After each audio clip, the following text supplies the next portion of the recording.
kita lanjut ke bagian providers. Di folder providers ini saya akan buat satu file yang namanya p_login misalnya. Nah, di sini untuk mempersingkat waktu saya akan copy paste dari kode yang sudah saya buat.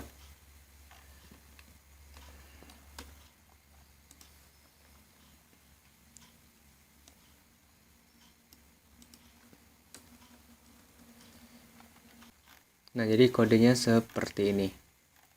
Di sini saya akan jelaskan satu persatu. Pertama, di sini kita buat dua variabel yang tipenya itu private atau tidak bisa diakses di luar kelas ya, hanya bisa diakses di dalam satu kelas ini saja, di login provider ini. Nah, lalu kelas ini merupakan turunan dari change notifier. Ini biasanya digunakan pada saat kalau kita menggunakan provider.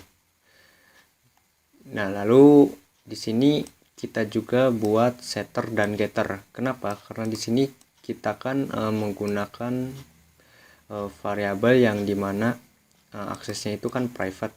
Jadi untuk mengakses variabel ini di luar kelasnya itu kita perlu membuat yang namanya setter dan getter. Untuk getter sendiri ini sangat mudah, yaitu kita pertama deklarasikan dulu tipe datanya, lalu di sini menggunakan keyword get, lalu nama getternya yaitu kode. Di sini kita samakan saja, cuma di sini tidak diberi underscore karena dipakai secara publik, itu tidak memakai underscore di depannya. Lalu dia mengembalikan kode. Nah, tanda arrow ini itu adalah penulisan singkat atau shorthand dari seperti ini. Nah, itu penulisan singkat dari ini, kode seperti ini. Kita singkat saja menjadi row menggunakan tanda arrow seperti ini, yaitu sama dengan dan kurang lebih. Nah, lalu di setternya itu kita seperti ingin memasukkan sebuah data ke dalam variabel ini. Jadi di sini kita punya kode, kita samakan juga. Nah, lalu di sini parameternya itu samakan dengan tipe data dari si variabel private-nya ini. Nah, lalu di variabel private ini kita isi dengan nilai yang baru. Lalu kita di sini wajib menggunakan notify listener jika kita menggunakan provider. Nah, lalu di sini juga kita buat fungsi di mana dia merupakan future dan mengembalikan boolean. Nah, future ini buat apa? Jadi future ini lebih jelasnya adalah pemrograman asinkronus. Karena di sini kita ingin mengambil data lewat internet. Nah, di mana data lewat internet ini kita tidak tahu kapan dia akan selesai mengambil datanya. Karena tergantung dari kecepatan internetnya itu sendiri. Jadi di sini kodenya kita buat menjadi programming asynchronous, di mana di sini kita menggunakan future. Nah, lalu di sini kita juga menggunakan keyword async. Nah, lalu di await-nya sendiri kita taruh pada saat dia merequest datanya.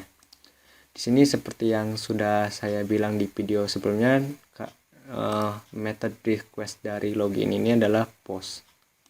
Jadi di sini kita gunakan post. Nah, lalu base URL ini kita ambil dari base URL yang di login itu. Dia mengambil dari sini. Dan jangan lupa di import mloginnya ini, di base URL-nya ini. Jadi dia mengambil base URL login. Nah, kenapa di sini saya tadi membuat static? Itu karena supaya ketika kita mengambil properti atau metodenya itu tidak usah menginstansiasi objek baru gitu. Jadi kita tinggal panggil base URL nama kelasnya. Nah, lalu untuk mengaksesnya tinggal kita pisahkan dengan titik. Lalu akses nama properti login.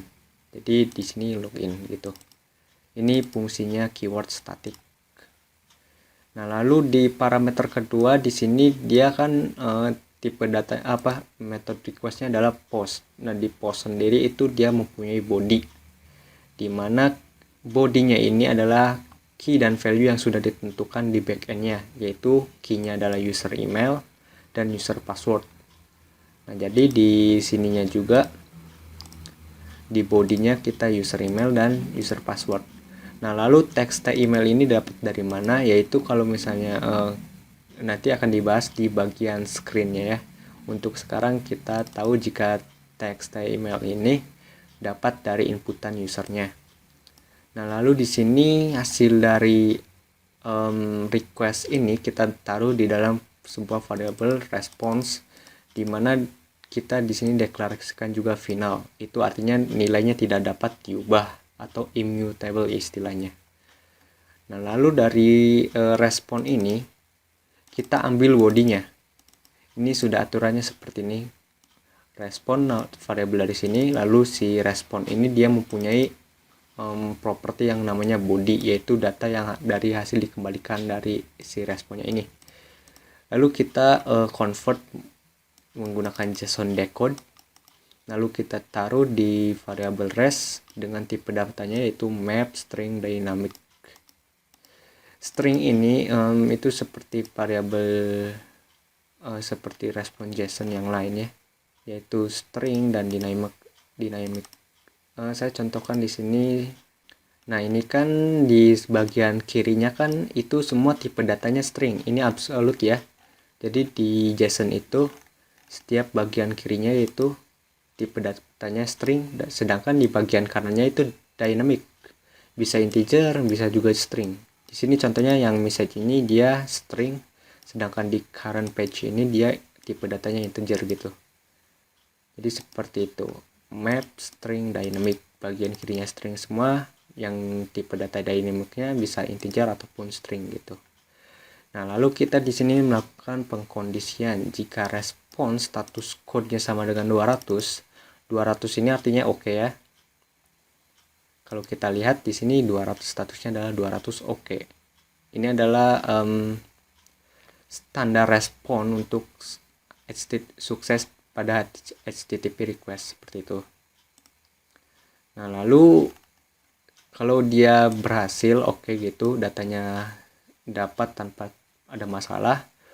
Lalu di sini kita instansiasikan shared preference. Kita instansiasikan dulu jika kita ingin menggunakan shared preference atau penyimpanan lokal di sebuah Android ya atau mobile gitu. Di sini sama seperti pada saat kita mengambil data dari internet, di sini juga dia butuh wait. Jadi dia menunggu dulu instansiasi dari ini. Nah, jadi misalnya asing nih. Misalnya kode ini tidak akan dijalankan sebelum kode ini sudah selesai dibuat gitu. Jadi dia menunggu dulu, tidak langsung ke sini. Itu jadi kan tergantung dari kecepatan internet ya. Nah, lalu kalau sudah ini kan keyword sintaksnya seperti ini, shared preference. Lalu kita get instant untuk menginstansiasinya. Nah, lalu di variabel kedua ini login model, yaitu tipe data login model yang sudah tadi kita buat, yaitu di model login model ini. Nah, dari JSON tadi kita ubah nih, dalam bentuk JSON kita ubah ke bentuk login model seperti ini. Nah, nanti di datanya sendiri untuk mengambil datanya kita tinggal panggil tipe datanya model login, lalu akses data. Di sini kan data ya. Di sini kan data, lalu dia masuk token gitu ya. Jadi di sini model login data masuk ke token. Nah, lalu dari preference ini kita masukkan data menggunakan set string. Jadi tergantung tipe datanya. Di sini user token yaitu tipe datanya adalah string. Jadi di sini juga kita masukkannya menggunakan metode set string dengan key-nya user token. Lalu nilainya adalah ini model login data token gitu. Seterusnya pun seperti itu. Nah, lalu di sini kita return kodenya menjadi true. Jadi kodenya diisi dengan true gitu. Nah, kalau sudah, nanti dia kan berhasil nih, berhasil login. Dan nanti dia akan diarahkan ke home ini. Nah, di situ kenapa tadi kita buat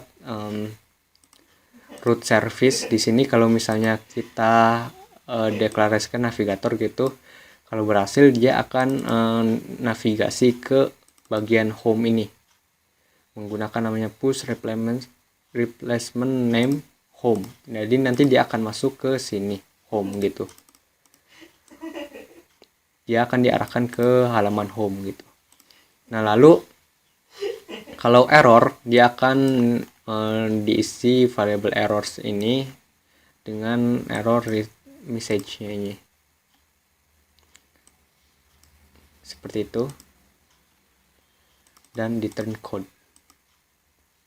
Oke. Mungkin itu untuk bagian login providernya ya. Oke, sampai jumpa di video selanjutnya.